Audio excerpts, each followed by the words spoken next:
According to Fabrizio Romano, Tsimikas will be leaving this summer, but he could actually be going out on loan rather than a permanent deal. More to come on that. Barcelona have entered the race for Ibrahim Konate as things still are up in the air regarding his contract situation with just 1 year left on his deal, or less than 1 year left on his deal. And is it happening? Is Federico Chiesa, aka James Redmond, going to stay at Liverpool for at least one more season? People, it's a Monday morning. You know what that means. It's the morning meetup show. Sit back, relax. Let's start off the week right. Let's get into it.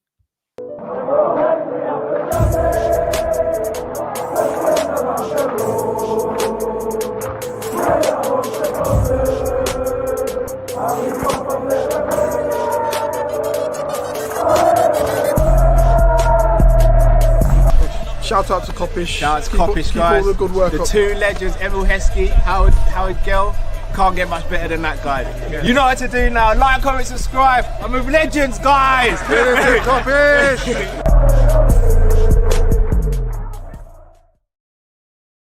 Morning, lovely people. Hope you're well. Smash that like button, subscribe if you are new to the channel, and make sure you stay lively in the comments as well. Would love to hear what you guys are saying. Let me start off by saying good morning to you guys. Shout out to Simon Harrison. Shout out to Donna. Shout out to Dave, Team LFC Unknown. Shout out to Theo, Beans and Toast. Vern, hope you're well, Vern. Ain't seen you in a while, brother. Hope you're good. Shout out to Seven with a 7 in his name, like the wordplay there. Shout out to LA 20 times as well, and to each and every one of you watching, whether you are in the chat or not. Shout out to Liao 101, King Adrian, John Kelly, Cameron, Helsinki 1020. Loving it, people. Obviously, we've had to do a slightly early one today, not as early as I usually go. I usually go around 9:45ish, 10, but I've got some stuff to do today.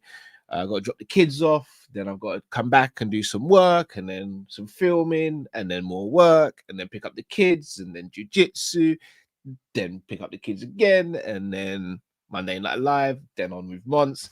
Busy Monday, busy this day of my week, but we move. Shout out to Randy66, that's a bit of a pause, but cool. Shout out to Ant Sturridge, Kingsman, Les Cott, Mr. London, Josh, and never be out yourself, Josh Manish, Shankly's Legacy, John B. Red, Mark A. I see you're Mark A, as Monks would say, big Bidney. Hoisin Marab as well. Big up to each and every single one of you. James Andrew, I see you as well. Martin Chu, the legend you are, and Eric. Right, you know how I usually start these shows off, guys. I like to do a little bit of shirt association. So I got a little throwback here. I know who I know what player I think of when I see this kit. I want to see how many of you think the same. So let's do it. In fact, I'll be shocked if anyone has different answers from me. But it's this one, a beautiful kit. An Adidas kit. Green on the side. This kit here. So let me know your thoughts, guys. Ant Sturridge straight away. Craig Bellamy, big up yourself. Jason John Baptiste, Asker. Oh, Alonso, I'm seeing Dirk Cout and Alonso. For me, Fowler's a shout, Martin. Fowler did wear this shirt as well. Torres didn't wear this one, Liao 101. Risa says ride shotgun. For me, it's Craig Bellamy and that iconic golf celebration at the new camp. That is one of my favorite kits, so that is a beautiful kit. I remember when we first came out, that kit, absolutely lovely football kit, and we had some good nights in that kit as well. As I said, that Barcelona new camp game when Risa and Bellamy were on the score sheet after having some turmoil the night before. I tell you another player who I think of when I see that that shirt. And it's not the player who first came to mind. The first player that came to mind was Craig Bellamy. But the other player, and he didn't play much for Liverpool, but he had a lot of hype behind him. Might be for the older Liverpool fans in the chat. Paul Anderson. I don't know if you guys remember Paul Anderson. We signed him. He was a young right winger. And loads of us thought he was going to be the next big thing and break out to the scene. It never happened for him at all. Then he went somewhere in the championship and broke his arm really badly. But yeah, let me know if you guys remember Paul Anderson, guys, because he had a bright future at one stage, and many people thought he was going to be the next big thing for Liverpool at the time. Weren't really playing with bona fide right winger at the time, and a lot of people wanted him actually in the first team, but it never quite happened under Benitez. But Paul Anderson, I always think about when I see that kit as well, because I did think he was going to have a future at Liverpool, but didn't quite happen, as does a lot of times with some of these young players. But yes, let me know your thoughts, guys. Right, let's get into proceedings, guys. And we got to speak about Kostas Tsimikas. According to Fabrizio Romano, the Greek international is apparently eyeing a move away from Anfield now. This isn't a surprise to me. I'm more surprised that it's lasted this long. We bought in Milos Kerkez, who it seems now is the first choice left back. Andy Robertson, in my opinion, was always staying, despite what happened early in the window when it looked as though Atletico Madrid were in for him. And now that means that Kostas Tsimikas is your third choice left back, and you don't really have three first choice left backs or three senior left backs in your squad. It's a position that really only needs two. And with that being said, it looks like Tsimikas' days at Liverpool were numbered and are numbered. Now, I just want to go a bit deeper into Tsimikas over the last few years. Pause. That's a big pause, actually. And just look at the amount of games he's played for Liverpool and how that's been broken down over the last couple of years, and what we'd expect if he were by some miracle to stay this season, even though I don't see it. So let's go into the stats, and I'll share this with you guys as well.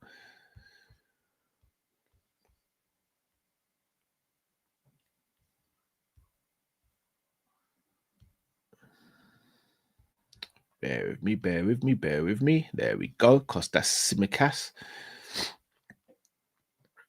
So in the 24-25 season, he played 18 Premier League games with a total of 833 minutes. In 23-24, played 13 Premier League games at 677 minutes. He did pick up an injury that season, though, against Arsenal, which ruled him out for a few months.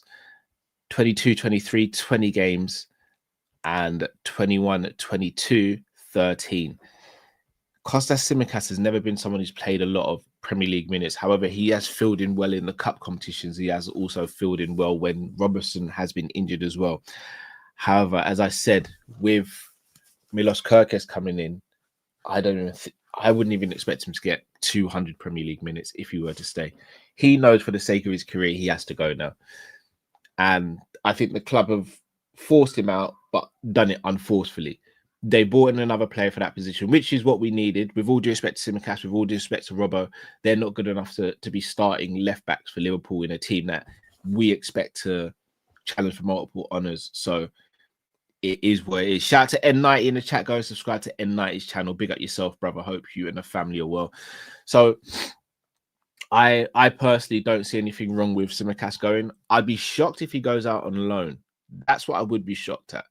I'd be very shocked if he goes out on loan, because for me, him going out on loan doesn't change much unless the plan is potentially for Robbo to go and Tsimikas to come back as a backup. But again, you've got Luke Chambers, you've got Owen Beck. Plus, we could just go back into the market and get someone else.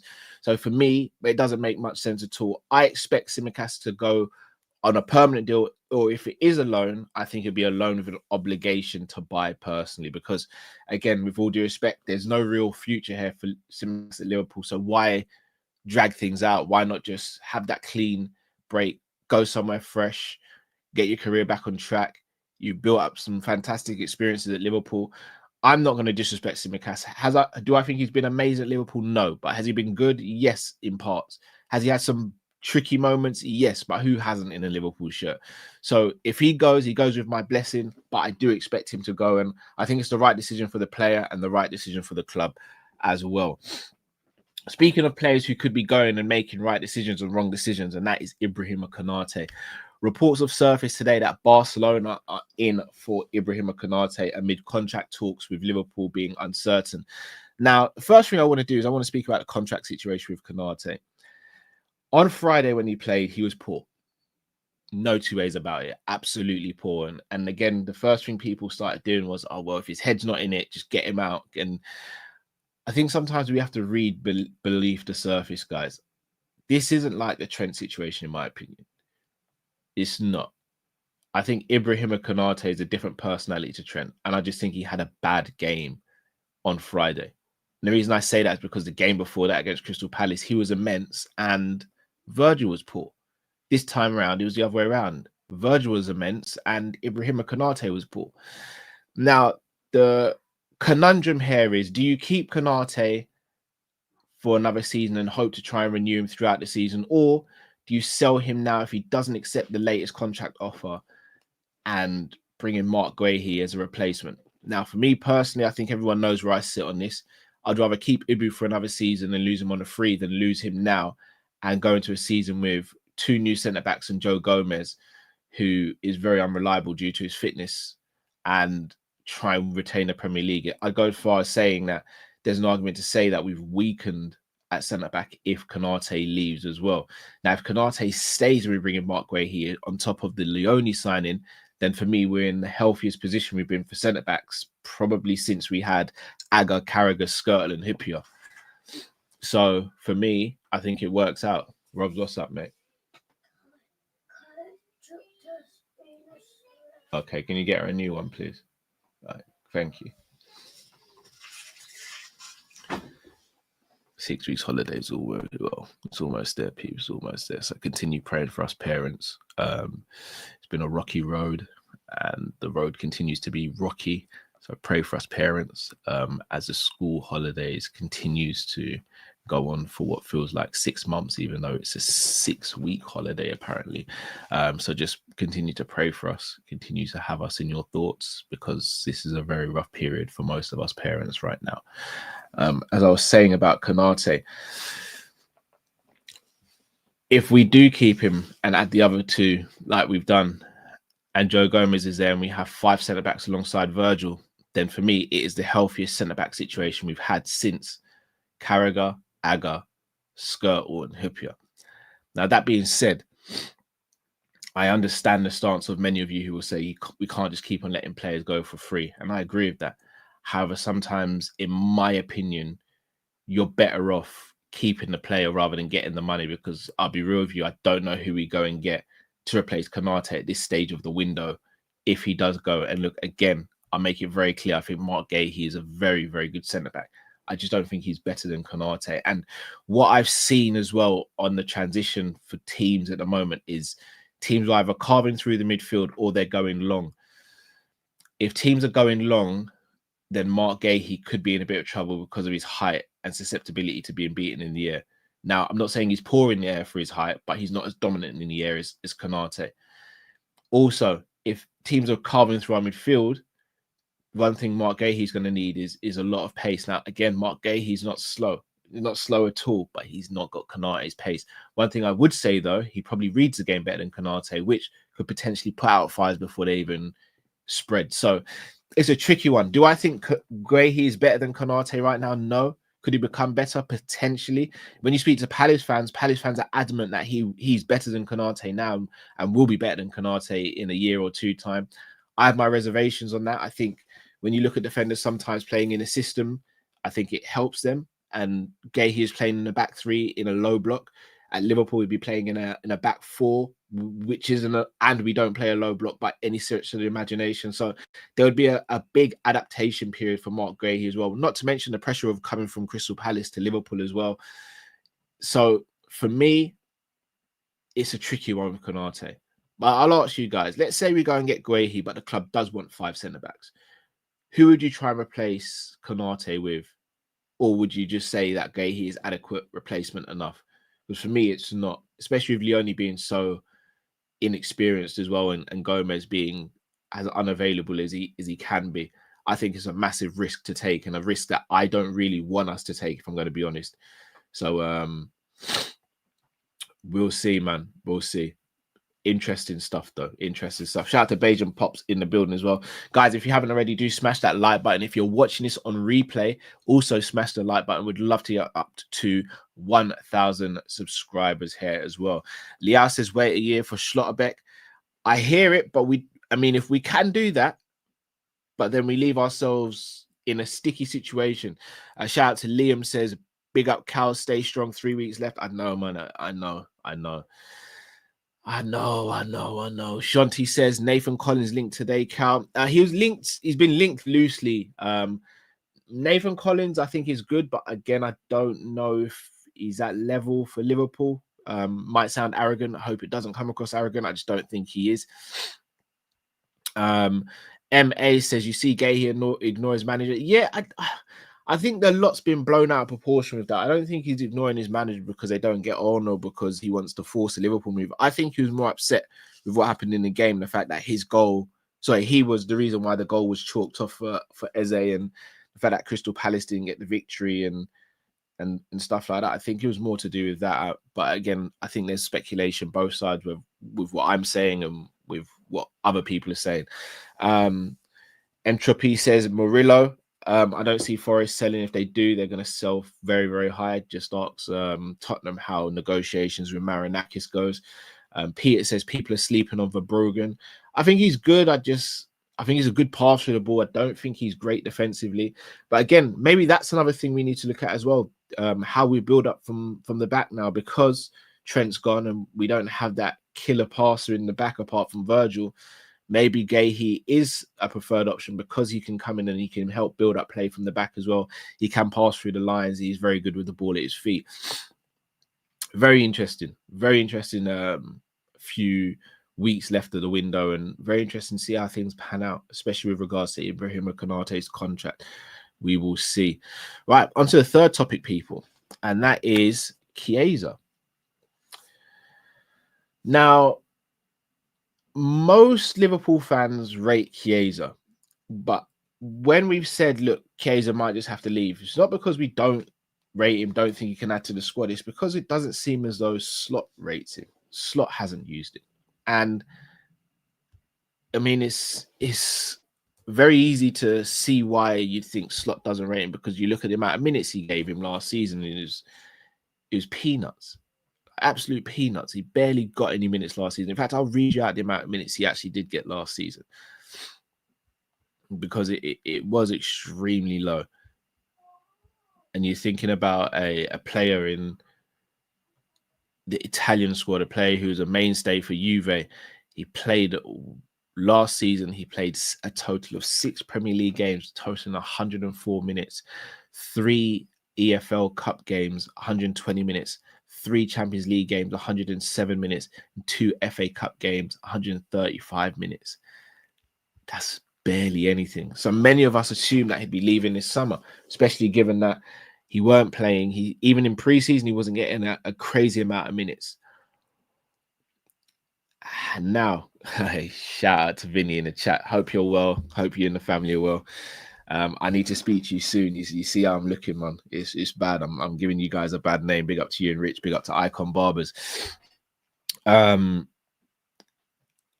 after he scored, Slot didn't give off the vibe that he really wants him to stay. He just was like, okay, he scored the goal, and yeah, Federico always worked hard in this. He gave it kind of the generic answers. However, Federico, he seems very adamant that he wants to stay at Liverpool. And look, as a Liverpool fan, I love that. I absolutely love that. I love the commitment. I love the desire.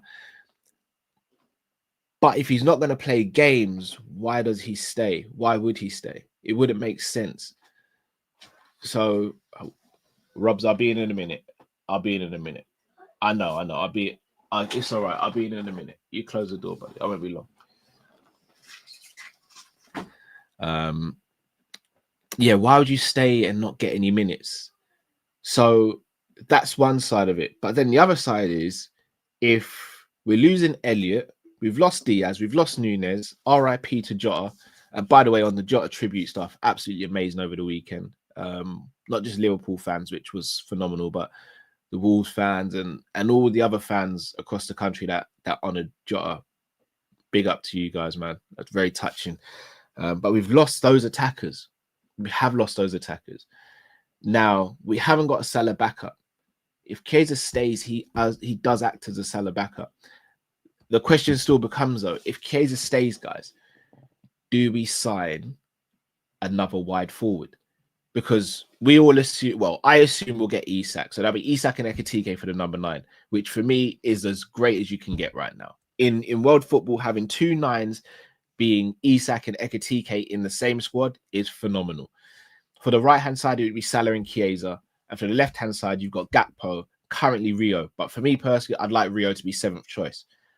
I think we've seen since the season started that Slot's not going to put Rio in the firing line.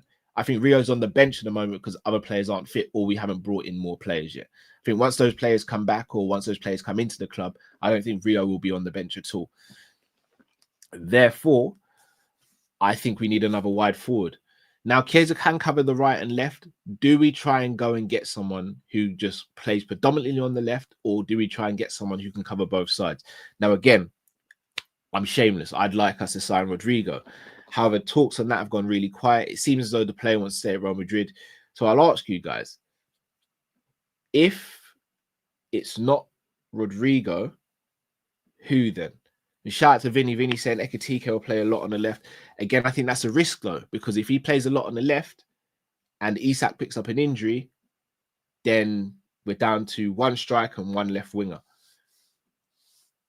Now, shout out to Janambu. It says Fofana. I think Fofana potentially blocks Rio's pathway to the first team because of his age. I think you'd want to look at someone a bit more experienced, someone either around the same age as Cody Gakpo or slightly older. Tafsir says Rodrigo wants to go to Arsenal, not from what I've heard. Verts can play left and Sobo in the 10. I'll be honest, Lepetry, after seeing Sobo in the pivot, I'd much rather him stay in the pivot.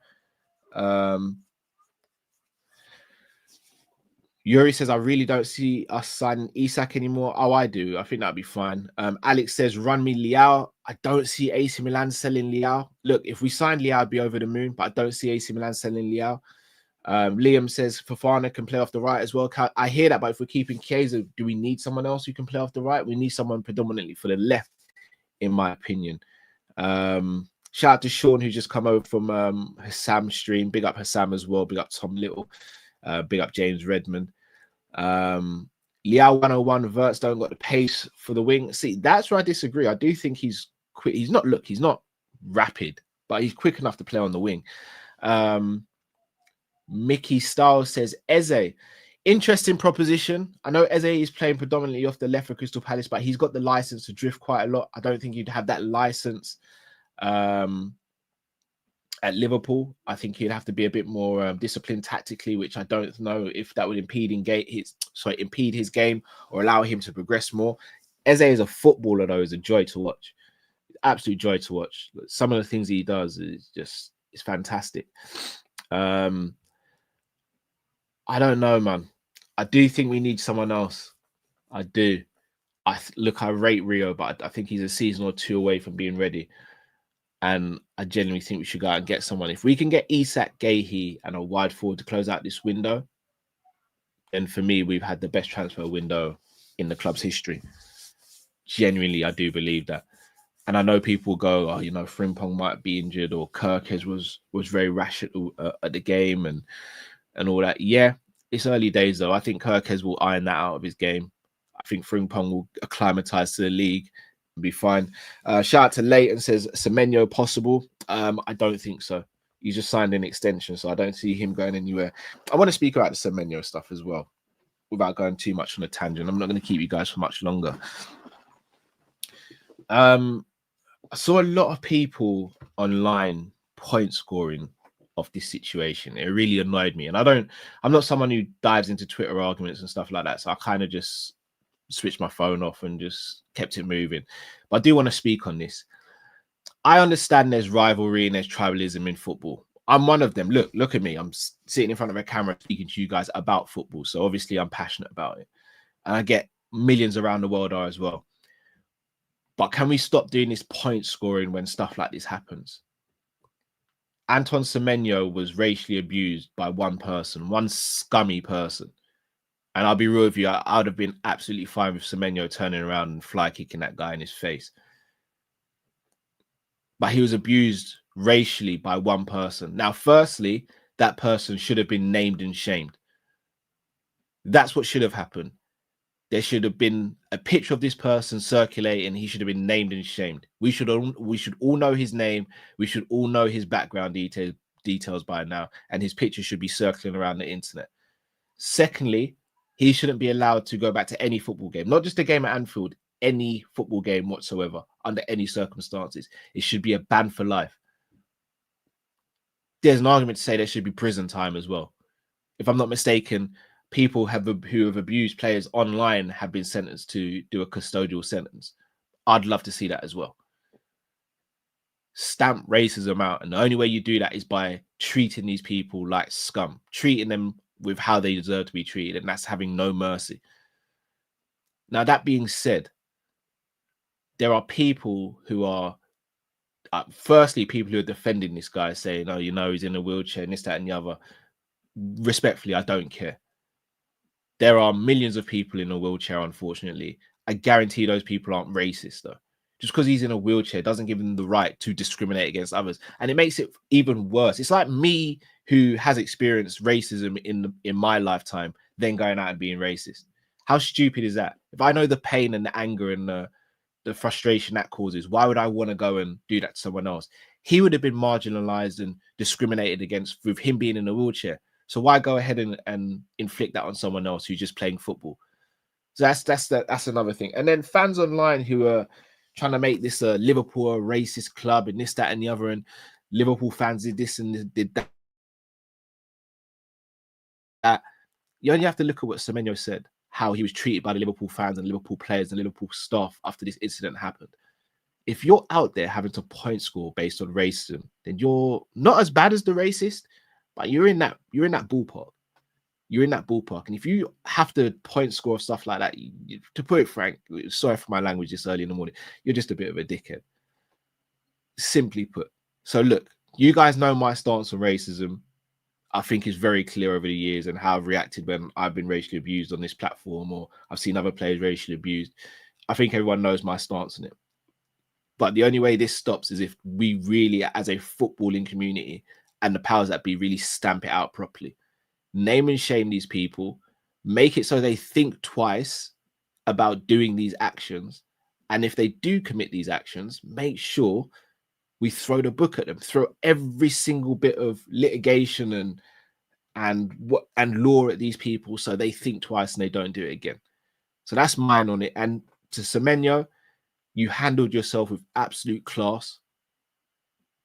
You did fantastically to deal with that situation, a situation you shouldn't have had to deal with. Shout out for your performance in the game after that. Shows your mentality, your mental toughness, your talent as a footballer, which was undeniable anyway. And hopefully you never go through that again. That will stick with you for life, unfortunately.